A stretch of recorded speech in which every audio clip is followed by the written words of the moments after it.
There are various instances or references that I want to go through, and through that I want to come to that statement of acceptance and letting go. The first incident was when I was watching the YouTube, and there was a discussion of Hakuin. And there's a fairly famous saying that when Hakuin, a Zen monk in Japan, was going through this incident where a woman claimed that Hakuin was the father of her baby. And Hakuin accepted, although that wasn't the case. He didn't argue and take care of the baby. Eventually, the woman confessed that that was a lie. That's the acceptance. And as if you are Amida Buddha, the God of compassion, the God of compassion may just accept everything and forgive because they don't know what they're doing. And that's the behavior of Hakuin. Amazing. That reminds me of Myokonin of Shin Buddhism, especially Osono is the woman. And her famous saying is that if you can say yes, that's the important part of your practice of Shin Buddhism, or Amida's law. And since in her case she says Amida Buddha, which basically means I let go of myself for the vow of Amida to save me.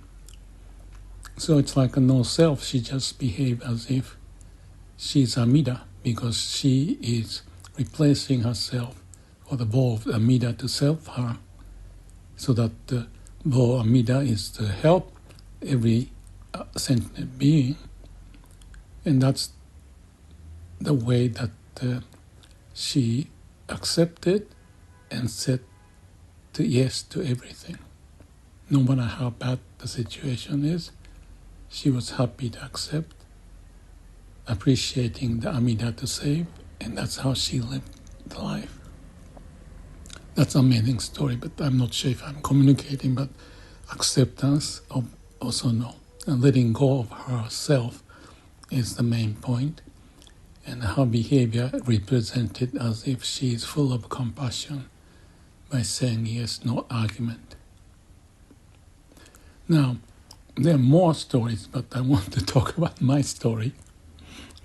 And I'm living here, and there was a case with the living partner, a friend, and she was upset at one point because I left my toothbrush in the wrong place.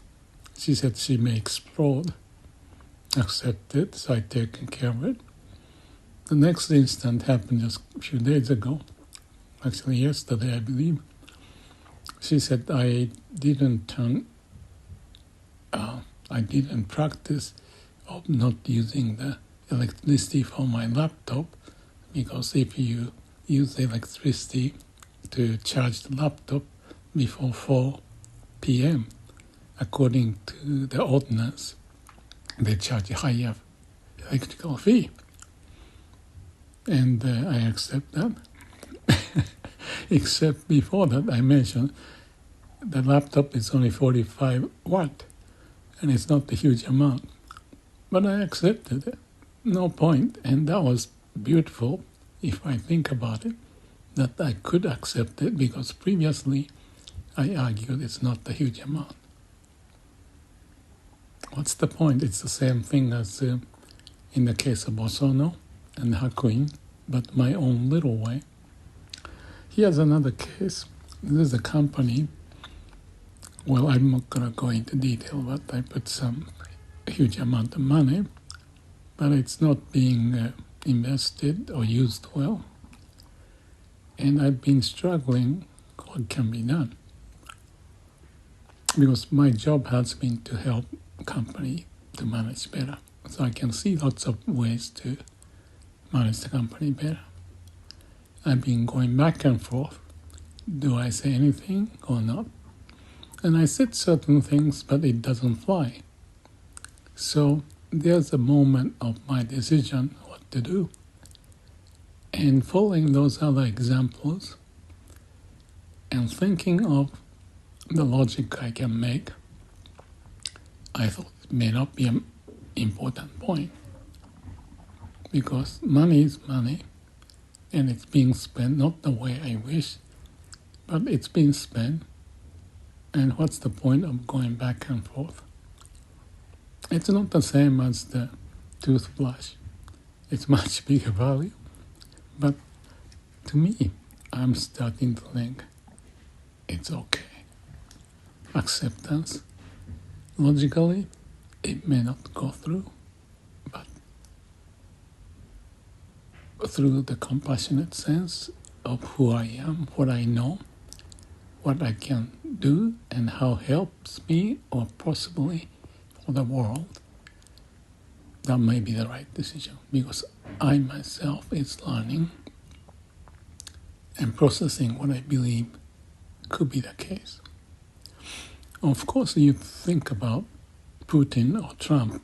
I don't agree many things or some of the political scenes, but I wondered, what's the point of dealing with it, but rather to accept and find the best of what I can. So it's a pragmatic way, not just following the pure logic of what is right and wrong, but finding the wisdom with compassion. Because there's no end for our stupidity, including myself. So what is the way? The last point I thought they mentioned here is that Shosan Suzuki was talking about learning from death. There are many stories about the death that I can talk about, but the Shosan's story is that life is a dream, and that's the point. We think life is not a dream, but in our mind, it's just a dream. I'm not going to go into detail, but it's kind of like a Zen-like way of saying what's the substance, nothingness, empty mind, lots of things can come up. So these are all related to each other to get to the core of it, which may be also summarized as the saying, man's extremity is God's opportunity. The pointing there is that there's a limitation of what our mind can do. Rational thinking, we want to practice it, but in reality it may not happen. If so, what's the way? You can be compassionate to yourself, thinking of the huge scale of what's going on in the world and where you are, what can be done. I'm not saying society's way doesn't need to be addressed or just accept everything, but there's a limit as a human, as much as the mind of human has a limitation. So my point may be related to the age, but also related to lots of studies I've done, coming to finally to a certain level of understanding and hopefully the good practice that may help me and help the society by being pragmatic, but connecting to, let's say, the God or the Amida Buddha, or that may be represented by the law of nature, because everything is a manifestation of the law of nature. That is the reason of the miracles of me being here. So, limited being, living in the dream, as Shosan says, but we can still access. Man's extremity is God's opportunity. Unless there's extremity, the opportunity may not come out. you have to knock the door. And whether the door open or not is another matter. Because to me, it's almost like a one-way street. The power of nature, the God's will, whatever, it's already here manifesting. Because that's what it is. Accept and let go. But we may still struggle, which is not wrong because we have this faculty, the mind, the brain, to use. But there's a balancing act, choosing the right decision, and therefore at the end, we would help ourselves, hopefully, no guarantee perhaps, but also to help others and everyone. At the end, it's the God way, nature's way that's manifesting, and nobody can go beyond that. So that's the point of one way. It comes from them. But we have to open up the door, accept it, and live with it. Also relating to facing death. That's exactly the good point. I wouldn't call it a no big deal. I would still try to eat the good food, nutrition and all of that. But there's a limitation, and to know that limitation is a wisdom. Thank you. Well, wisdom and compassion, definitely, for others and for ourselves. So wisdom and compassion are packaged, relate to each other, as if two sides of the coin. Thank you.